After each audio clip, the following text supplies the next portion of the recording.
Սիրելի բարեկամներ, ես զինվորական եմ,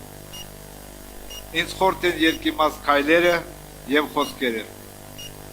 ինձ համար կա մի հստակ բան, հայրենիքը պետք է պաշտպանել, և եթե այսօրվա իշխանությունները չեն պաշտպանում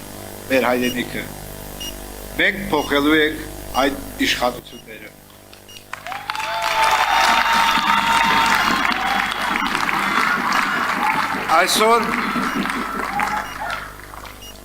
Այսօր ես այս փոփոխության պայքարի զինվորն եմ,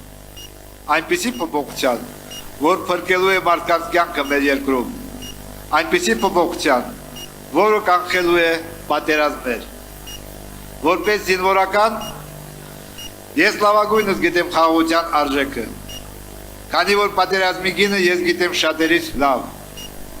ես տեսել եմ, թե ինչպես են իմ ընկերները զոհվում պատերազմում, և ինքս էլ դրա համար անձնական ծանր գին եմ վճարել, բայց և այնպես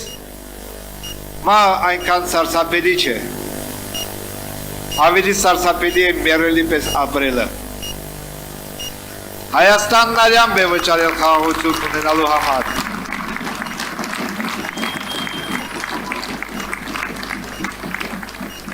Հայաստանն արյամբ է վճարել խաղաղություն ունենալու համար։ Խաղաղությունը վճարվել է հայրենիքի համար զոհված արժանավոր մարդկանց կյանքերի գնով։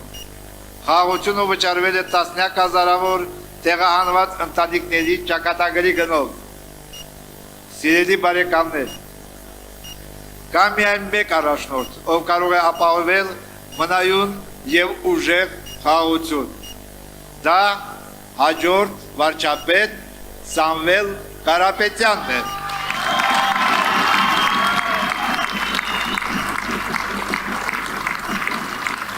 Սամվել Կարապետյանը շատ լավ գիտի, թե ինչպիսի զոհողությունների է գնացել հազարավոր հայեր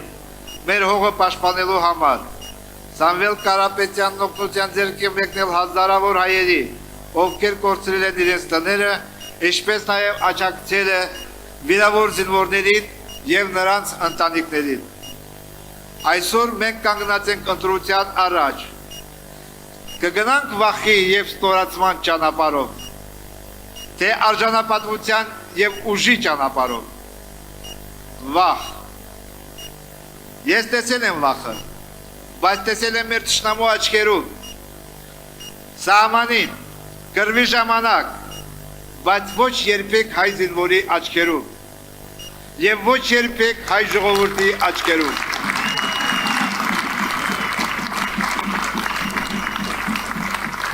Մեր ընտրությունը միակն է ու հստակ։ Մենք ընտրում ենք արժանապատվությունը, ընտրում ենք եկեղեցին, ընտրում ենք մեր հայրենիքը։ Հայաստանի անվտանգությունը փոխվելու է, Հայաստանի անվտանգությունը ուժեղանալու է, Հայաստանում հաստատվելու է ուժեղ և մնայուն խաղաղություն, և մենք Սամվել Կարապետյանի հետ գիտենք ինչպես դա անել։ Թող Աստված օրհնի և պահպանի ուժեղ Հայաստանը։ Շնորհակալություն։